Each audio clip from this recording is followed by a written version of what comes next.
सफल होने की गारंटी।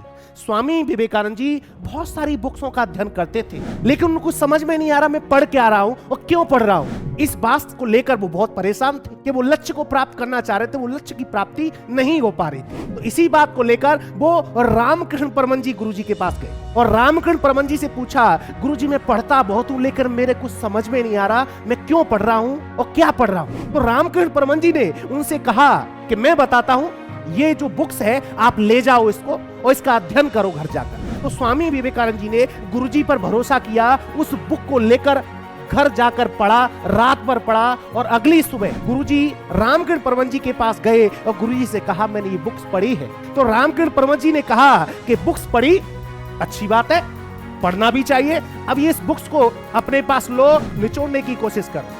क्या करो? निचोड़ने की कोशिश करो। तो स्वामी विवेकानंद जी ने बुक्स को निचोड़ा और रामकृष्ण परमहंस जी ने कहा कि पानी निकला। तो रामकृष्ण परमहंस जी की बातों को सुनकर स्वामी विवेकानंद अचंभित पड़ गए, ये गुरुजी क्या कह रहे हैं कि पानी निकला। कहने का भावार्थ ये है कि आप जो भी अध्ययन करते हैं अगर उसका सार तत्व नहीं निकल पा रहा, उसका आउटपुट नहीं निकल पा रहा, ऐसे पढ़ने का कोई तात्पर्य नहीं है।